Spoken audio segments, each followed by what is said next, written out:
নমস্কাৰ বন্ধু বান্ধৱীসকল আপোনালোক সকলোকে পুনৰবাৰ টিপছ অসম ইউটিউব চেনেলটোলৈ স্বাগতম জনাইছোঁ।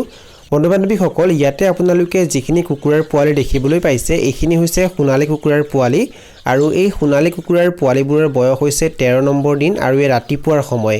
আৰু 13 নম্বৰ দিনাখনৰ ৰাতিপুৱা সময়ত এই পোৱালিবোৰক আমি একো দৰব খাবলৈ দিয়া নাই, ইহঁতক কেৱল কুহুমীয়া গৰম পানী খাবলৈ দিছোঁ আৰু 1ৰ পৰা 13 নম্বৰ দিনাখনলৈকে এই সোণালী কুকুৰাৰ পোৱালিবোৰে সৰ্বমুঠ 35 কেজি দানা খালে। আমাৰ লগত প্ৰায় 300টা সোণালী কুকুৰাৰ পোৱালি আছে আৰু 300টা সোণালী কুকুৰাৰ পোৱালিক আমি প্ৰথম অৱস্থাত প্ৰি ষ্টাৰ্টাৰ দানা খাবলৈ দিছিলোঁ আৰু তাৰ পাছৰ পৰা ইহঁতক আমি লোকেল কুকুৰাৰ কাৰণে যেটো ষ্টাৰ্টাৰ দানা আহে সেইটো খাবলৈ দি আছো আৰু 1ৰ পৰা 13 নম্বৰ দিনাখনলৈকে এই পোৱালিবোৰে সৰ্বমুঠ প্ৰায় 35 কেজি দানা খালে। আমি ব্ৰুডিং ৰুমত সৰ্বমুঠ 311টা সোণালী কুকুৰাৰ পোৱালি ভৰাইছিলোঁ আৰু 311টা সোণালী কুকুৰাৰ পোৱালিৰ পৰা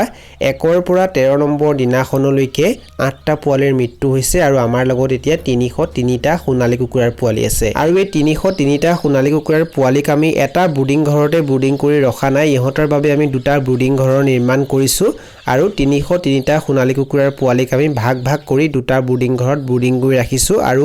এই পোৱালিবোৰক তাপ দিবৰ কাৰণে আমি ৰঙা ৰঙৰ বাল্ব জ্বলাই ৰাখিছোঁ। বন্ধু বান্ধৱীসকল এই পোৱালিবোৰে এতিয়ালৈ যেনেকৈ দানা খাইছে সেই হিচাপে ইহঁতৰ গ্ৰোথ কেনেকুৱা হৈছে আপোনালোকে কমেন্ট বক্সত কমেন্ট কৰি নিশ্চয় জনাব।